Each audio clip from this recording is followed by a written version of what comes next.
Você que me vê pela internet, um beijo no seu coração. Deus tem uma palavra de consolo, de graça e de força para você hoje.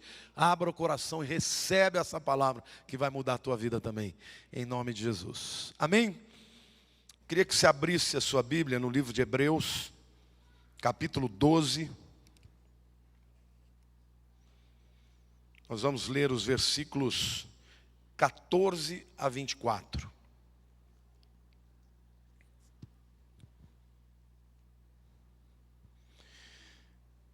O tema da mensagem de hoje é o poder da graça e a vitória sobre a amargura. O texto já está aí, vamos acompanhar. Hebreus 12, 14. Segui a paz com todos e a santificação, sem a qual ninguém verá o Senhor, atentando diligentemente, porque ninguém seja faltoso separando-se da graça de Deus, nem haja alguma raiz de amargura que brotando vos perturbe, e por meio dela muitos sejam contaminados. Nem haja algum impuro ou profano, como foi Esaú, o qual por um repasto ou por um prato de comida, vendeu o seu direito de primogenitura. Pois sabeis também que posteriormente, querendo herdar a bênção, foi rejeitado, pois não achou lugar de arrependimento, embora com lágrimas o tivesse buscado. Ora, não tendes chegado ao fogo palpável e ardente, e à escuridão e às trevas, e à tempestade, ao clangor de trombeta, e ao som de palavras tais que quantos o ouviram, suplicaram que não se lhes falasse mais, pois já não suportavam o que lhes era ordenado. Até um animal, se tocar o monte, será apedrejado. Na verdade, de tal modo era horrível o espetáculo, que Moisés disse: sinto-me aterrado e trêmulo. Mas tendes chegado ao monte Sião, e à cidade do Deus vivo, a Jerusalém celestial, e às incontáveis hostes de anjos, e à universal assembleia, a igreja dos primogênitos arrolados nos céus, e a Deus, o juiz de todos, e aos espíritos os justos aperfeiçoados, e a Jesus, o mediador da nova aliança, e ao sangue da aspersão, que fala coisas superiores ao que fala o próprio Abel. Queridos, numa igreja tem dois tipos de pessoas. Tem o joio e tem o trigo. Aparentemente eles são idênticos, eu já tive a oportunidade de ver os dois. Mas há uma diferença entre o joio e o trigo. O joio é só palha. O trigo tem fruto, tem semente, tem grão. Numa igreja, tem dois tipos de crentes. Tem os adoradores e os religiosos. Os adoradores se importam com o que Deus pensa deles. Os religiosos se importam com o que as pessoas pensam deles. Numa igreja tem dois tipos de pessoas. Os que estão debaixo do poder da graça e os que estão debaixo do poder da amargura. Quando tudo está bem, você nunca discerne quem é quem. Mas nada melhor do que uma prova para mostrar de que lado você está. E hoje eu quero te dizer que eu espero que você esteja debaixo da graça. Mas se não estiver, você tem a oportunidade para mudar de lado, para deixar o espírito da amargura e conhecer o poder da graça de Deus. Amém? Deus me falou que a diferença do ano 2015 para você está nessa escolha que você vai fazer. O que vai te dominar é o poder da graça de Jesus ou o espírito de amargura. A igreja para a qual Paulo está escrevendo, a igreja dos Hebreus, eles estavam vivendo uma grande perseguição. E essa grande perseguição suscitou, levantou, revelou esses dois tipos de crentes. Quem estava debaixo da amargura começou a contaminar os outros, a retroceder e até mesmo apostatar. Quem estava debaixo da graça, brilhou a luz de Jesus e foi fortalecido, foi tratado por Deus como um ouro que passa pelo fogo. Esse texto traz tantas revelações e tantos contrastes sobre esses dois grupos de pessoas que eu quero revelar para você. Na verdade, esse texto vai apresentar os sintomas. Se você está debaixo da graça, ou se você está debaixo do poder da amargura. O primeiro contraste, eu vou apresentar alguns contrastes aqui, 4 contrastes, é que o poder da graça, o poder da graça, nos capacita a viver em paz. Diga, o poder da amargura gera contenda. Se é crente briguento, gente briguenta está debaixo da amargura. O primeiro sintoma de uma pessoa amargurada é que ela briga até com a sombra. Ela levanta de manhã, está sol, fala, mas que droga, esse sol vai me queimar todo hoje. No dia seguinte, vira o tempo, começa a chover, fala, que droga, vai criar musgo em mim. Nada está bom. Se a comida está salgada, fala, se a comida está salgada. Se a comida está sem sal, essa comida está sem sal. Gente que está debaixo do poder da amargura começa a contaminar os que estão perto. Mas gente que está debaixo do poder da graça pode até viver um momento de tribulação, mas tem paz. Por isso que o texto diz assim, começa falando, tende paz, buscai diligentemente a paz com todos. Quem está debaixo do poder da graça está em paz em primeiro lugar porque tem paz com Deus. Romanos 5:1 diz assim, justificados, pois, mediante a fé, tendes o quê? Paz com Deus. Diga para a pessoa do teu lado, meu querido, se você crê em Jesus, você está de bem com Deus. Diga, você não deve nada para Ele. Você está quites com Ele. A tua conta já foi paga por Jesus. Amém? Quem está em paz aqui com Deus? Jesus já morreu por você, você está em paz. Você não tem que ficar, ai meu Deus, o que vai acontecer? O ano 2015 vai ser terrível. Não, o ano 2015 vai ser uma bênção. Porque quem cuida de mim é o Deus dos deuses, é o Rei dos reis. Se eu estou em paz com Deus, eu estou em paz com os meus irmãos. E eu quero te dizer, meu querido, Satanás adora fazer crente brigar com crente. Diga para a pessoa do teu lado, Deus não te chamou para ser briguento.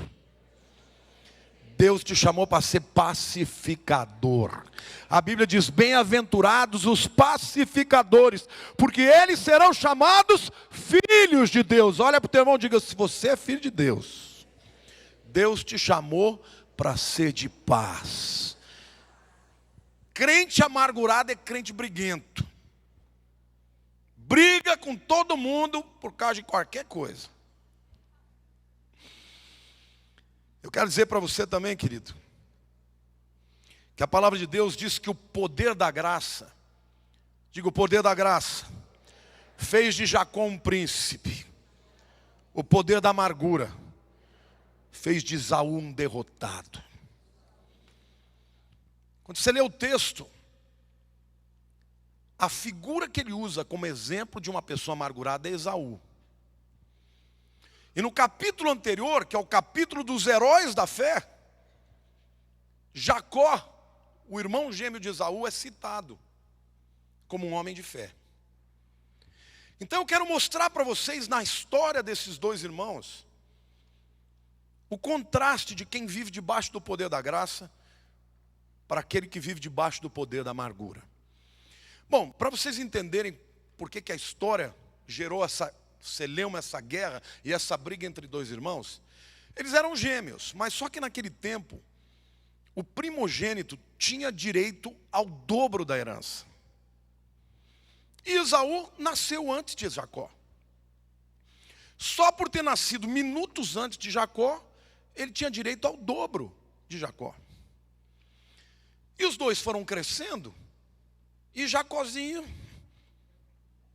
nunca engoliu aquele negócio. Olha para aquele irmão e diga assim: espírito de Jacó, não engole, levar pior.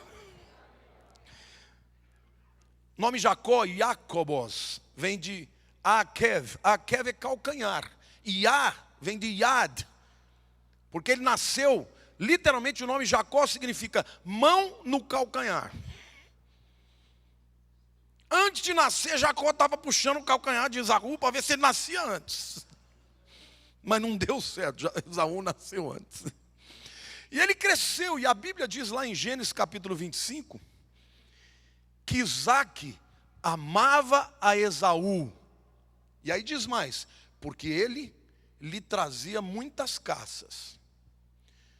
Mas Rebeca amava a Jacó, ponto. De um lado, você tem um filho que cresce debaixo da pecha, da exigência de sempre agradar o pai. Vou te falar uma coisa, se você foi criado por um pai que ora te faz sentir amado e ora te faz sentir rejeitado, você precisa ser liberto de amargura. Que tem pai que faz isso, que joga um filho contra o outro. Quando ele está com um filho, o outro é um demônio e ele é o santo. Quando o outro está bem com o outro é o santo e você é um demônio. Isso gera no coração do filho esse sentimento de amargura, porque por mais que você tente agradar, você nunca vai alcançar o padrão. Esaú cresceu assim. Jacó não. Ele era amado pela sua mãe, ponto. E a Bíblia diz que Esaú se tornou um grande caçador. E Jacó, um homem pacato. Enquanto Esaú ia lá, sair, caçar, para tentar agradar o pai, para trazer a caça dele, para conquistar um direito que já era dele, de primogênito, Jacózinho ficava aprendendo a fazer comida. A Bíblia diz literalmente que ele ficava na barra da saia da mamãe. Mãe, como é que faz isso? Põe mais sal aqui. Põe sal aqui, filho.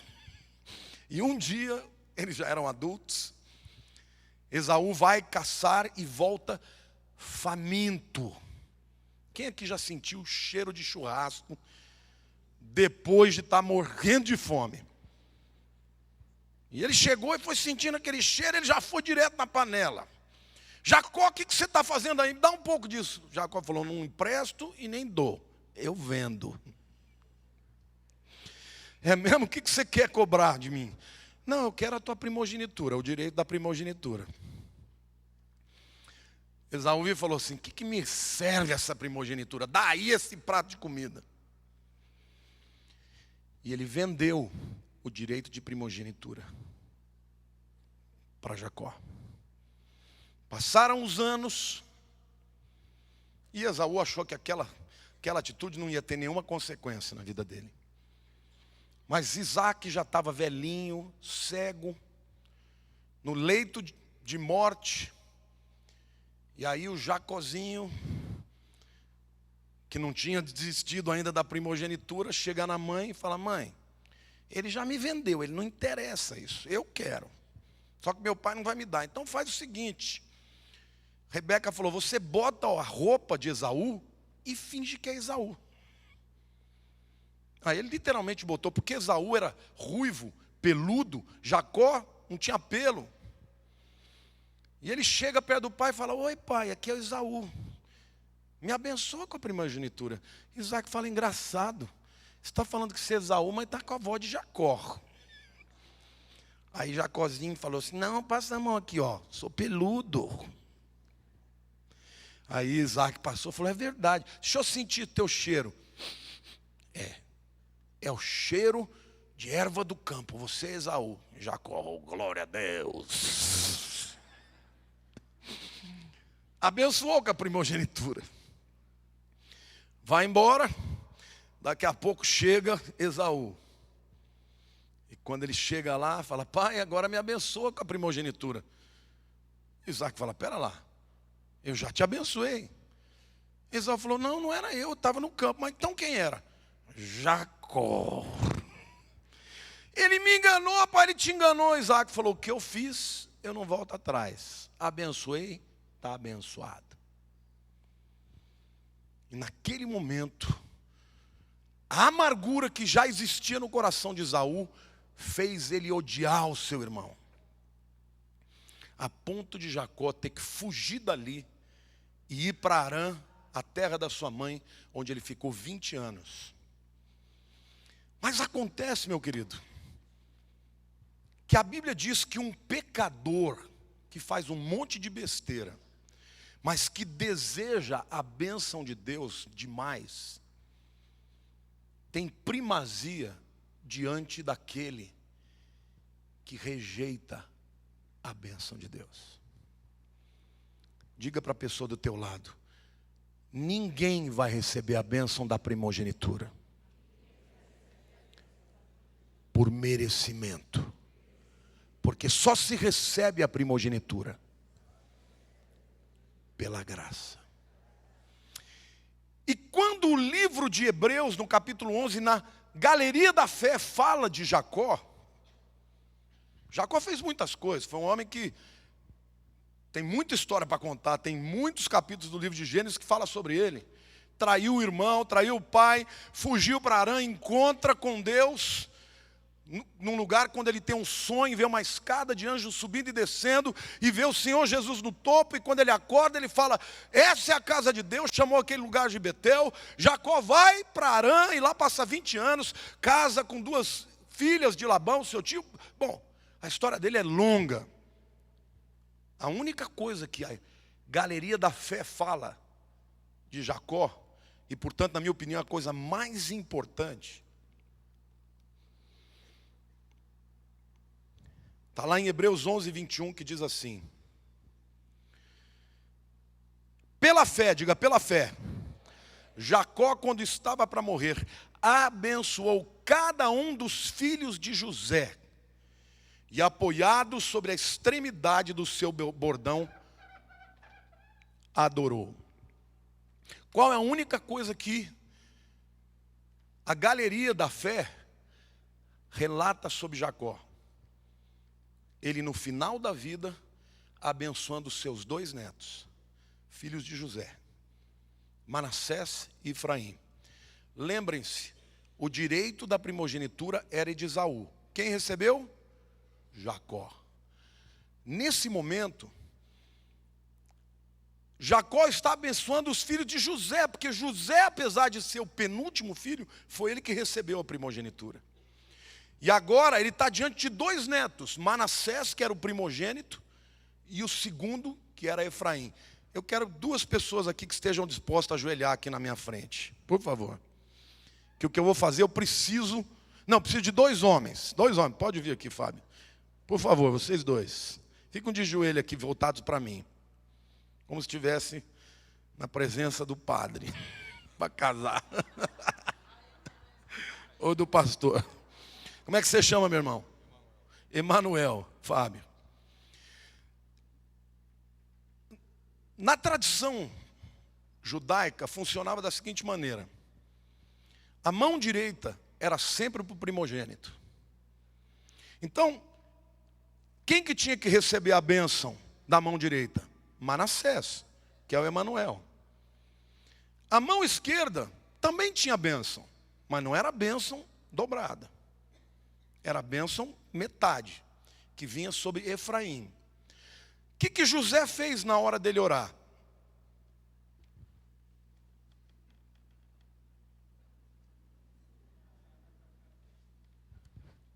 Cruzou as mãos, trocou as mãos. E José, quando viu esse negócio, falou: pai, ele deve ter pensado, mas não falou: você está gagá. Está errado, pai. Quem é o primogênito é Manassés. O senhor está pondo a sua mão direita no Efraim. E Jacó falou para ele: porque o menor será maior do que o maior. O segundo será o primogênito e não o primeiro. Obrigado, queridos, pode descer.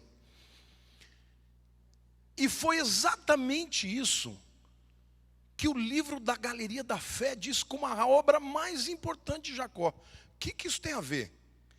Jacó, pela fé, fez um sinal da cruz.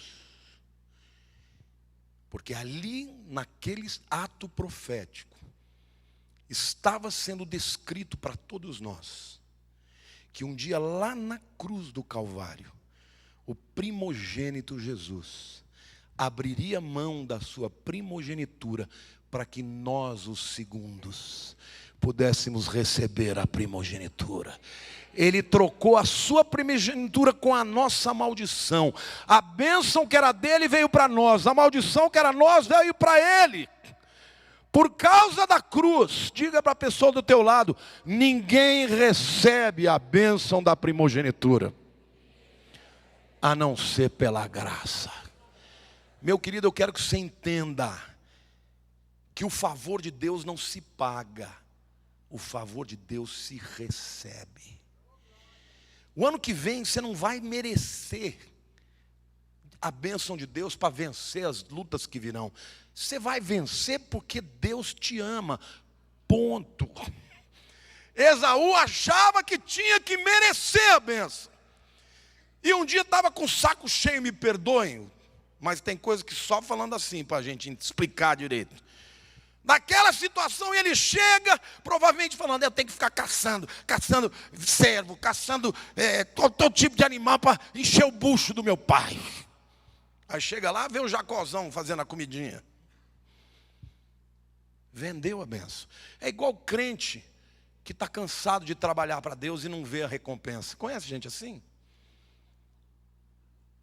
Que aí de repente quer jogar tudo para o ar, quer rejeitar tudo que já fez e já conquistou. É assim que o diabo faz, meu irmão. O diabo, quando ele quer tomar algo da tua vida, ele gera situações de provação, dificuldade, um sentimento de desamor. Porque quem não tem convicção do amor de Deus, tudo é pesado. Até chegar uma hora que o crente fala, quer saber? Não quero mais saber de nada. Tchau. Jacó não. Jacó é aquele indivíduo torto, esperto, mas tinha certeza de uma coisa: eu sou amado da mamãe. Que tipo de crente você quer ser? Como Esaú ou como Jacó? A Bíblia diz que para o crente pecador, mas que sabe que é amado por Deus, tem jeito, porque Deus endireita o torto. Mas para o crente que rejeita a bênção, é muito mais difícil. Diga a pessoa para o teu lado, Deus tem graça para a tua vida. Mas se você não andar debaixo da graça, vai ser dominado pela amargura. E a amargura vai te privar da graça de Deus. É por isso que Paulo fala, ninguém se prive da graça de Deus. E não haja raiz de amargura que vos contamine. Se o teu coração começou a murmurar e começou a reclamar, você está olhando para os outros e reclamando, por que a bênção para ele, por que não para mim, porque tudo de ruim acontece para mim, nada de bom acontece. Cuidado, amargura. Por outro lado, quem está debaixo da graça, olha para dentro de si e fala, meu Deus, eu não mereço nada disso, mas eu sou amado. Eu tenho esse sentimento toda manhã quando eu levanto. Primeira coisa que eu falo, Jesus, eu não mereço tanta bênção, mas eu sei que o Senhor me ama. Querido, você é amado do Senhor. O que você quer na tua vida? Andar debaixo do poder da graça ou do poder da amargura?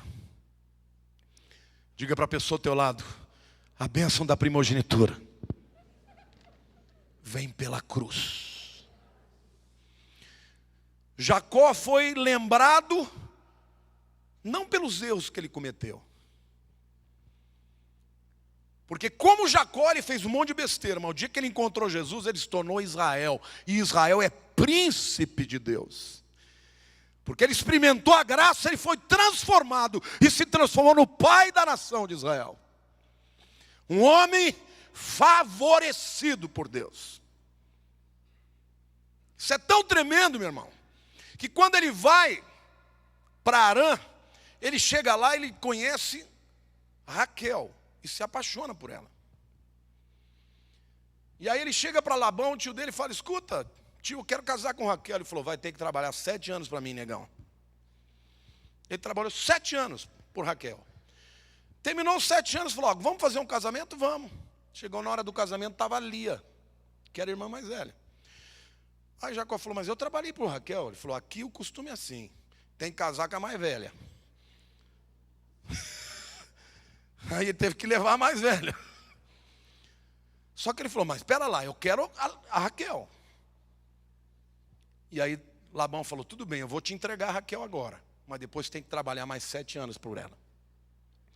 Sabe qual a diferença de Lia e Raquel? Diga: Lia representa a lei. Você tem que trabalhar 7 anos para depois conquistá-la. Diga: Raquel representa a graça. Primeiro você a recebe, depois você serve 7 anos. Você entendeu? Com Deus é assim: primeiro ele te adianta a bênção, depois você serve a ele. Mas primeiro a bênção vem. Diga para o teu irmão do lado: você está debaixo da graça e não diante da lei. Bom, passaram os 14 anos e Raquel falou, e Jacó falou: agora eu vou embora. E Labão falou: não, pelo amor de Deus, você me abençoou muito, como é que você vai embora? Agora eu vou te pagar um salário. E Jacó falou: tá bom, então vamos fazer um acordo aqui. E eles chegaram ao seguinte acordo. Jacó falou: se todos os cabritos, todas as ovelhas que nascerem malhadas são minhas, as que nascerem listradas são tuas, Labão. Labão falou: fechou. A partir desse dia, adivinha o que nascia? Só ovelha malhada. E Labão ficou indignado, falou: não é possível, esse cara fez alguma macumba aí. Chegou para Jacó e falou: vamos mudar esse negócio aí, eu quero agora as malhadas, você fica com as listradas. Jacó falou: tá bom. Adivinha o que nascia? Só listrada. E a Bíblia diz que depois de 7 anos, Jacó estava milionário. Quando ele está voltando para encontrar com seu irmão, o coração dele já era outro. Ele queria devolver tudo que ele roubou do irmão dele. E olha, que ainda que ele tinha roubado a primogenitura, ele não levou um cabritinho de lá. Tinha ficado tudo na terra. Mas Deus deu um favor para ele, que ele ia voltar e ainda queria pagar tudo que ele tinha, de alguma maneira, tomado do irmão. No meio do caminho ele encontra com o Senhor. E o Senhor fala para ele: Jacó, você se lembra, 20 anos atrás, quando você fugiu do teu irmão, que você teve aquele sonho, que você viu a escada, com os anjos subindo e descendo, e lá no topo da escada estava Jesus. Lembra, Senhor? Você lembra o que você fez lá, Jacó? Eu derramei azeite em adoração e libação. E eu fiz um voto: se o Senhor me abençoar e permitir que um dia eu volte para a terra dos meus pais, de tudo eu te darei um dízimo. E Deus fala assim: Jacó, foi por causa daquele voto que quando o teu salário era malhada, só nascia ovelha malhada. E quando o teu salário mudava para listrada, só nascia listrada. Porque eu recebi esse voto. Sabe, meu querido, viver debaixo da graça é isso. É viver o favor sobrenatural. Diga para o teu irmão do lado: diga: naturalmente o ano que vem vai ser um ano difícil, mas para quem debaixo da graça vai experimentar o sobrenatural de Deus. Quantos querem aplaudir o Senhor e dizer: eu creio isso na minha vida?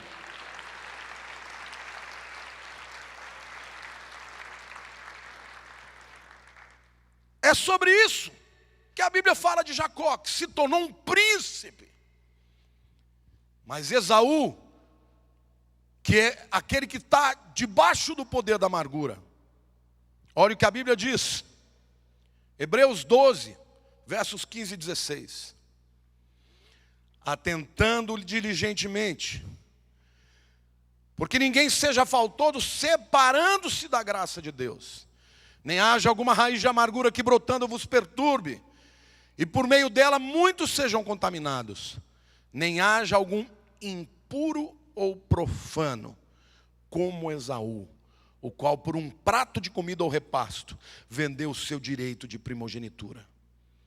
Esaú, meu querido, é citado como um fracassado, porque perdeu a bênção. Diga para a pessoa do teu lado, viver debaixo da graça vai transformar a sua vida. E você vai se tornar um príncipe de Deus. Viver debaixo de amargura vai roubar a sua bênção. Por isso que Paulo diz, atentai diligentemente, para que ninguém se prive da graça de Deus, nem haja entre vós espírito de amargura que vos contamine. Onde é que será que estava a raiz da amargura? Onde nasceu isso tudo? Existe uma lei na hermenêutica, que é a doutrina da interpretação, que diz, essa lei é chamada de a doutrina da primeira ocorrência. Ou seja, toda vez que uma palavra na Bíblia acontece pela primeira vez, esta palavra define o significado da palavra. A primeira ocorrência vai definir. Vocês querem saber qual a primeira vez que apareceu a palavra amargura na Bíblia? Está lá em Gênesis. Relacionados a quem? A Esaú e Jacó. Gênesis 26. A Esaú e Jacó não, é Esaú. 26, versos 34 e 35.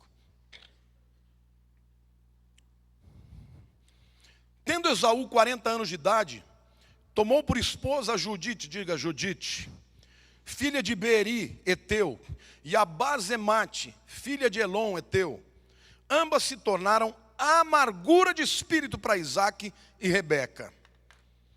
Esaú teve duas esposas, e elas começaram a brigar, e por causa da briga delas, Isaque e Rebeca ficaram amargurados. No capítulo seguinte, Isaque já está sendo visto como um homem doente que vai morrer.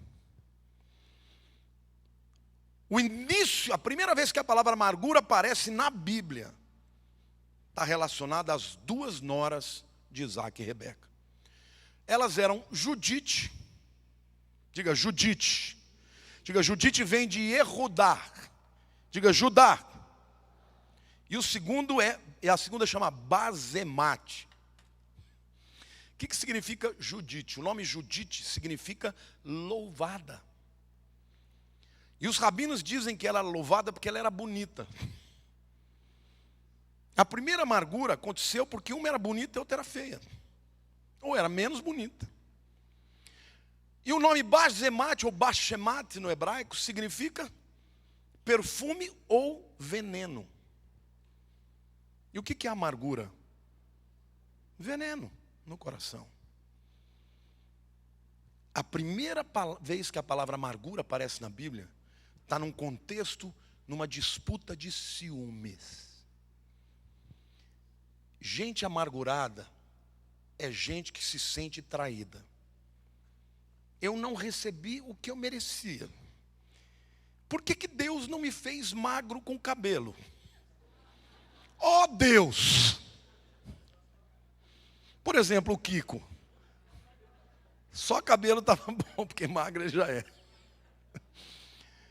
A pessoa que é amargurada é assim, meu irmão. Ela nunca vai estar satisfeita com nada. Ela vai sempre ver o que ela não tem. Sempre vai estar reclamando porque foi injustiçada. E essa briga foi uma coisa tão terrível que foi instrumento de amargura para Isaque e para Rebeca. Querido, nunca seja instrumento de amargura na vida de alguém. Deixa a graça de Jesus fluir na sua vida. Está triste, cante louvores. Foi injustiçado, entrega para Deus, porque o Senhor é a tua justiça. Amém. Jeová Tzidkenu, o Senhor é a minha justiça. Amém, a nossa justiça. Amém ou não? Minha é a vingança, diz o Senhor. Não entre nessa pilha de amargura, porque a amargura vai roubar de você os melhores anos da sua vida, os teus sonhos, a sua saúde, a sua alegria, as bênçãos de Deus. Não olhe para aquilo que você foi injustiçado. Em toda prova, Deus está querendo fazer algo na tua vida. Amém?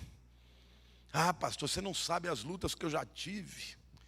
Não nasci em berço de ouro. Fui rejeitado, fui abandonado, querido. Deus é bom, Deus tem o melhor para você. Saiba disso, deixa a graça de Deus dominar a tua vida.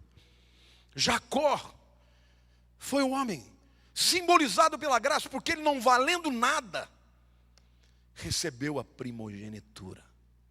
Simplesmente porque ele desejou demais a bênção de Deus.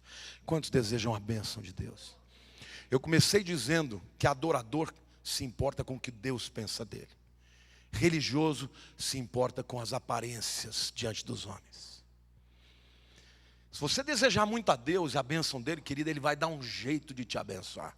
Olha para o teu irmão do teu lado e diga assim: se você desejar muito a bênção de Deus, apesar dos seus pecados, ele vai dar um jeito de te abençoar. E sabe que jeito é esse? É cruzar os braços. É a cruz, é Jesus, é o primogênito que diga: eu abro mão, para que a minha bênção vá para ele. Amém ou não? É isso que tem que dominar a tua vida. Quem sabe que vive de graça, tem louvor e gratidão no coração. Quem acha que merece alguma coisa, está sempre amargurado. Mas eu quero dizer para você também, que esse texto aqui, ele termina de uma forma extraordinária.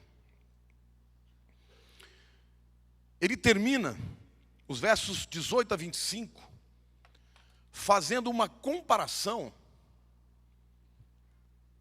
do poder da graça e do poder da amargura, com dois montes muito conhecidos na Bíblia. O primeiro deles é o Monte Sinai. O que aconteceu no Monte Sinai? Deus trouxe a lei, sim ou não? E o que aconteceu no Monte Sião? Jesus foi crucificado no Monte Sião. Diga: Sinai representa a lei, Sião representa a graça. Olha como Paulo descreve esses dois montes, versos 18 em diante. Ora, não tendes chegado ao fogo palpável e ardente, e à escuridão, e às trevas, e à tempestade, ao clangor de trombeta, e ao som de palavras tais que quantos o ouviram suplicaram que não se lhes falasse mais, pois já não suportavam o que lhes era ordenado. Até um animal, se tocar o monte, será apedrejado. Na verdade, de tal modo era horrível o espetáculo que Moisés disse: sinto-me aterrado e trêmulo. O Monte Sinai, quando Deus deu a lei para Moisés, era um vulcão literalmente dando todos os sinais de que ia entrar em erupção.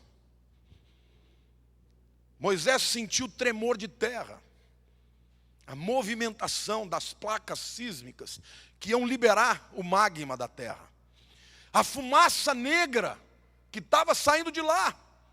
O povo foi ordenado ficar longe, e até os animais, se cruzassem uma determinada barreira, morreriam.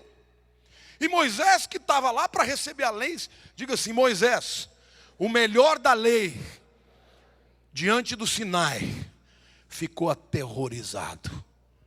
Moisés falou: misericórdia, eu estou tremendo de medo.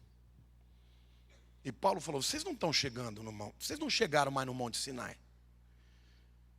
Ao clangor de trombeta, ao tremor de terra, as nuvens negras, as palavras que eram dadas, Deus ia dando a palavra e o povo falava: ai, pelo amor de Deus, para de falar, eu não aguento. Vocês chegaram ao Monte Sião. Olha para a pessoa do teu lado e diga assim: a Bíblia está dizendo que você já chegou no Monte Sião. Diga, é presente. Diga, não é futuro não. Sabe o que a Bíblia está dizendo, meu irmão? Que o Monte Sião tem um acesso para você. Aliás, são 7 acessos a essa graça, que não é só para o futuro, para o céu não, é para agora. Olha para o teu irmão do lado e diga assim: agora você vai ouvir os decretos de Deus para o ano de 2015. E você toma posse, meu irmão, porque nunca mais você vai viver debaixo do poder da amargura. Hoje você vai entender o que é graça. E Paulo diz assim: vocês não chegaram no Monte Sinai, mas tende chegado ao Monte Sião. E aí ele diz: e a cidade do Deus vivo. Quem aqui já chegou em Sião aceitando a Jesus como Senhor e Salvador da sua vida? Hoje, a sua posição já está na cidade do Deus vivo. Isso significa que a morte, que é o maior algoz, que é o último inimigo a ser derrotado, já foi derrotado. Porque ainda que o crente morra, ele vai ter vida eterna. Amém? Hoje você tem acesso à cidade do Deus vivo. Diga para o irmão do teu lado: o ano de 2015, sobre a sua vida, vai ser um ano de vida e não de morte, de alegria e não amargura, de vitória e não derrota, de honra e não vergonha. Amém? Diga, porque você já tem acesso à cidade do Deus vivo. E o texto diz mais: tende chegado em segundo lugar a Jerusalém celestial. Olhe para o teu irmão do lado e diga: aqui na terra, a Jerusalém terrestre pode estar o pau comendo, mas na Jerusalém celeste, quem governa é Deus. E sobre a tua vida, Jacó, não vale encantamento. Amém ou não? Aplauda o Senhor, libere essa unção.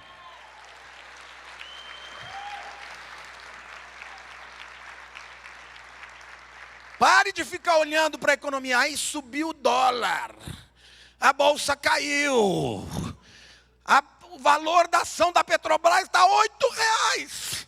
Meu Deus, eu vou morrer. Não, meu irmão, você está na Jerusalém celeste, e a bênção do Senhor é maior na tua vida. Você não depende das circunstâncias humanas. Amém ou não? Quem diz eu recebo em nome de Jesus. E a Bíblia continua dizendo: e há incontáveis. Olhe para o teu irmão e diga: não dá para contar. Hostes de anjos. Eu vou te falar uma coisa aqui, uma verdade inexorável. O anjinho mais mequetrefe que tem no céu tem mais poder do que qualquer bomba de nêutron, de hidrogênio, bomba atômica. É poderoso. A Bíblia está dizendo, meu querido, que existem incontáveis hordas e hostes de anjos. Para que tudo isso?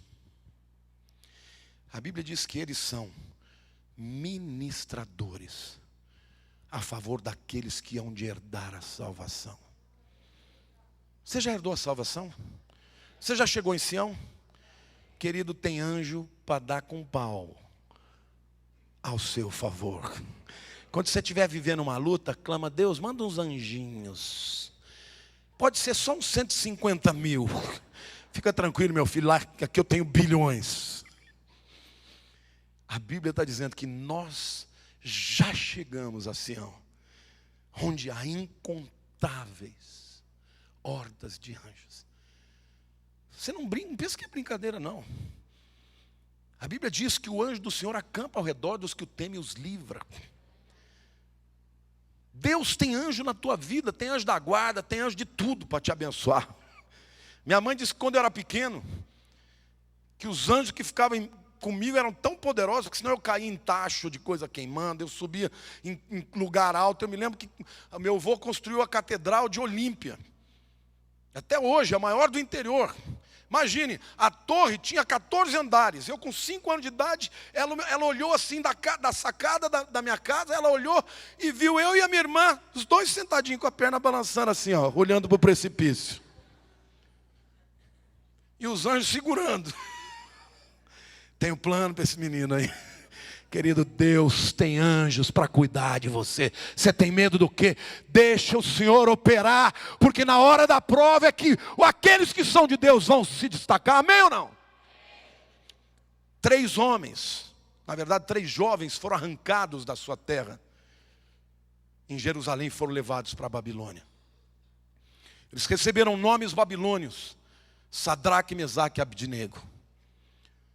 Certo dia, Nabucodonosor, o rei da Babilônia, o homem mais poderoso da terra, manda fazer uma estátua de ouro e todo mundo devia se prostrar diante dela.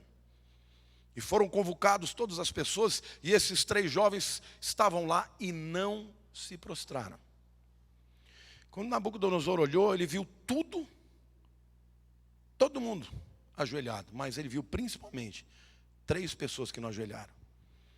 Ele chegou para eles e disse assim: olha aqui, ó, se vocês não ajoelharem, vocês vão morrer. Eu vou jogar vocês na fornalha. E eles disseram assim: ó rei, nós não vamos dobrar o joelho perante a sua imagem, só perante Deus.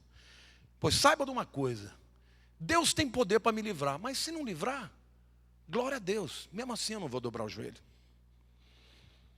E Nabucodonosor ficou tão furioso que ele mandou que a fornalha fosse acesa 7 vezes mais, para ficar 7 vezes mais quente. E jogou os 3 lá. E quando jogou os 3 lá, ele chamou as pessoas e falou: escuta, não eram 3 os que nós jogamos lá? Porque agora estou vendo 4. E porque o 4 é semelhante ao filho dos deuses.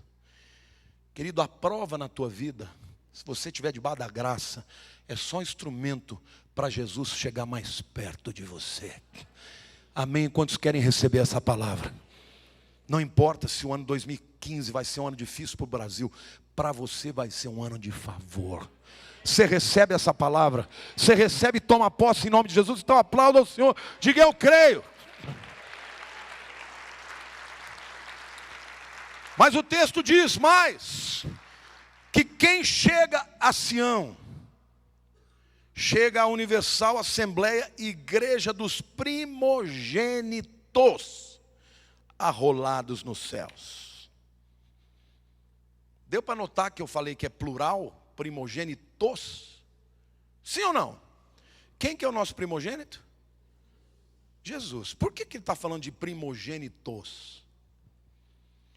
Olhe para o teu irmão do lado e diga assim: pode ser que nessa vida aqui, você não tenha nascido em primeiro lugar,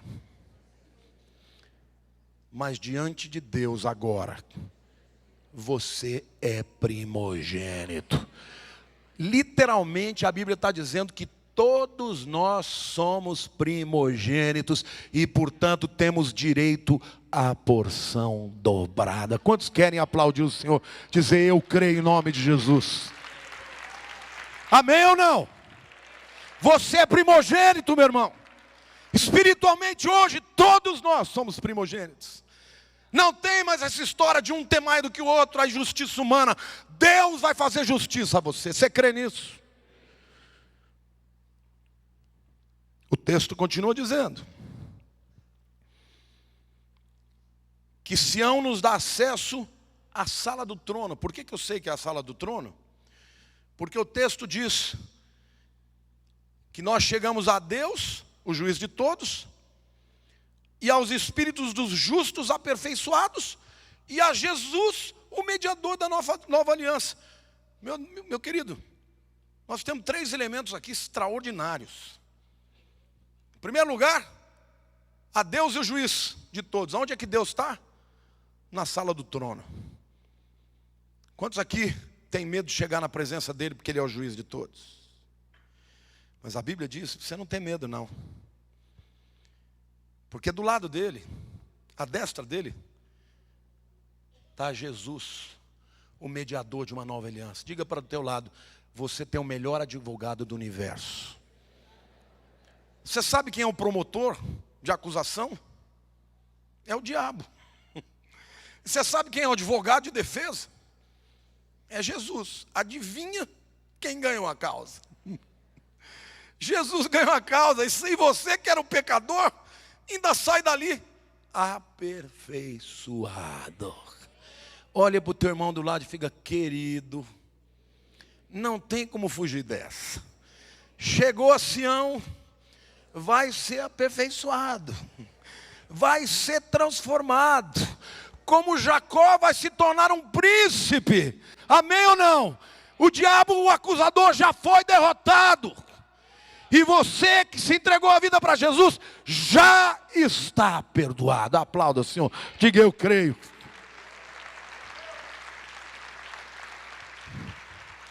Essa é a diferença. Moisés ficou cheio de pavor. E Paulo, quando escreve aos Hebreus, diz: queridos, sejam intrépidos, tenham coragem, vai com o peito aberto e entre na presença de Deus, pelo novo e vivo caminho, aberto por Jesus, através do seu sangue. Por que eu sei que o ano 2015 é um ano de favor? Para quem está debaixo da graça. Porque Jesus já venceu a batalha. Porque Ele já nos absolveu. Porque a nossa conta já está paga. Porque já não há mais acusação contra os que estão em Cristo Jesus. Porque se Deus é por nós, quem será contra nós? Porque justificados mediante a fé temos paz com Deus. Porque agora, pois, já não há mais nenhuma acusação para os escolhidos do Senhor. Amém? Diga: se Deus é por mim, quem será contra mim? Diga: na minha vida não vale encantamento, não vale imprecação, não vale maldição. Em 2015 eu vou experimentar o favor do meu Senhor. E eu vou viver o direito da primogenitura. Aplauda o Senhor, diga: eu creio. Eu creio.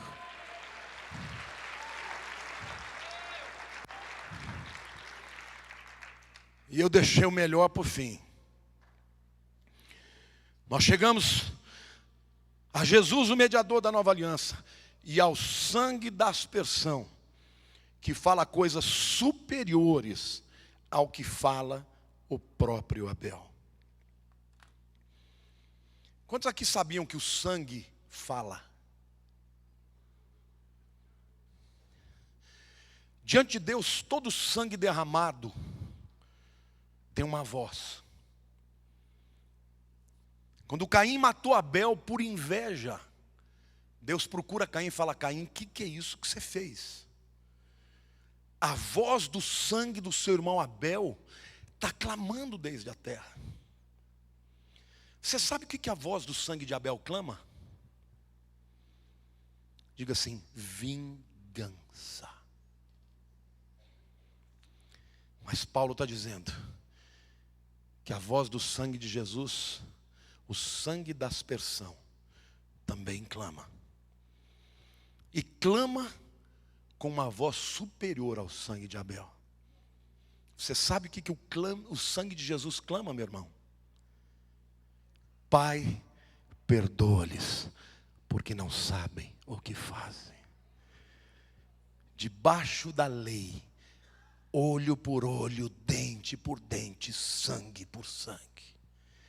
Debaixo da graça, Jesus diz: perdoa-lhes, Pai, porque não sabem o que fazem. O diabo vai querer que você acredite que Deus não te ama de verdade, incondicionalmente, que você precisa merecer a bênção. Que se você pisou na bola, deu uma escorregada, está ralado, não tem volta, não tem jeito. Porque os homens são assim: olha, eu te amo, eu te perdoo, mas nunca mais vai ser igual. Porcelana que quebrou, rachou. Essa é a voz do Satanás.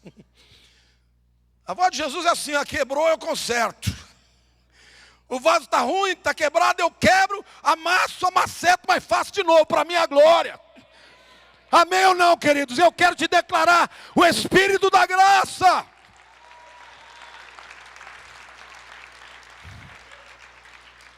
Eu comecei dizendo que tem dois tipos de crente na igreja. Tem o religioso e o adorador. Jesus certa vez contou uma parábola que todo mundo conhece,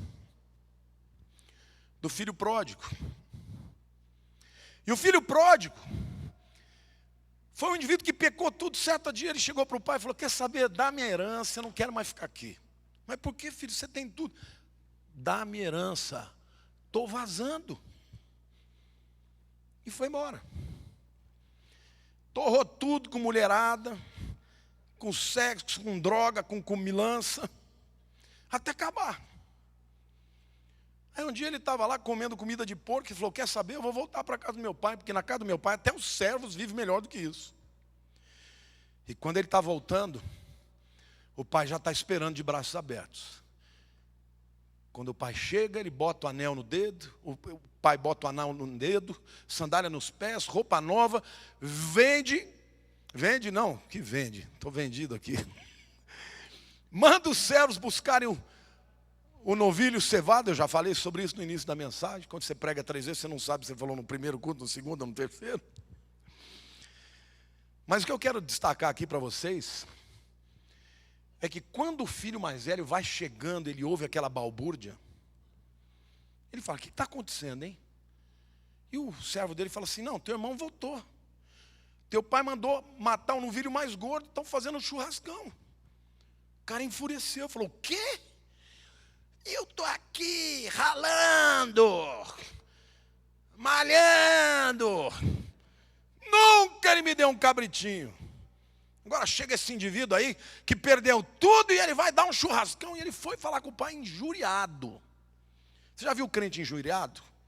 Crente injuriado é aquele que quer que Deus pese a mão sobre o irmão. Você já viu? Pesa, Senhor. Ainda fala aleluia.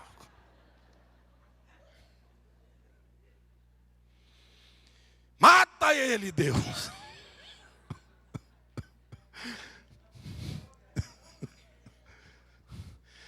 E se morrer alguém por algum motivo, ele dá até reteté. Glória a Deus.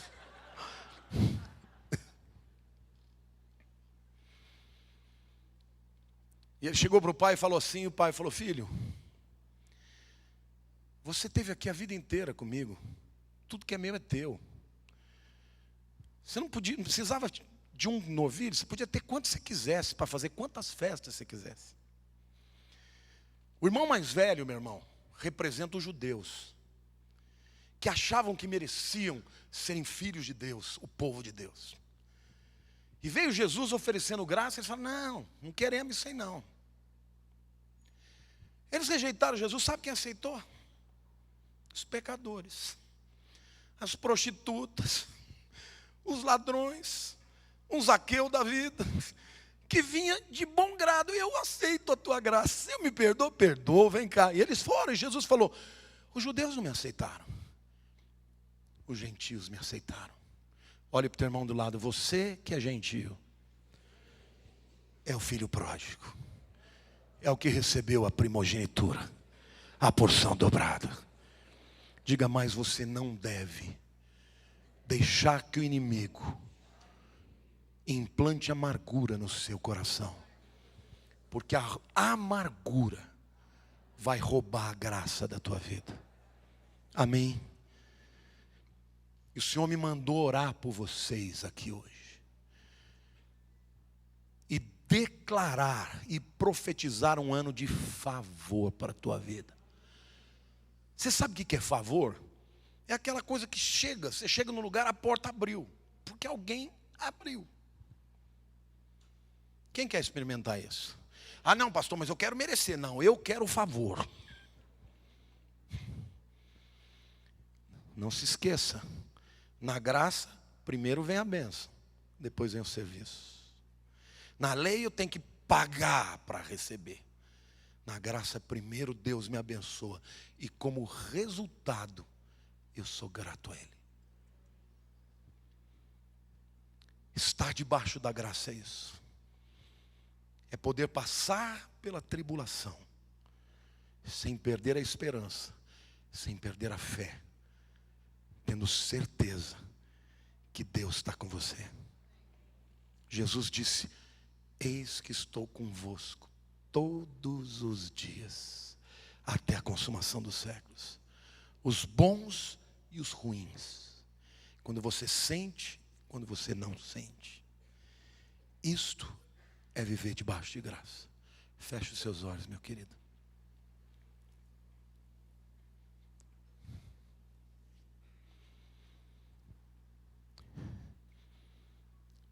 O que o Senhor quer que você entregue para Ele hoje? Toda a amargura da tua alma.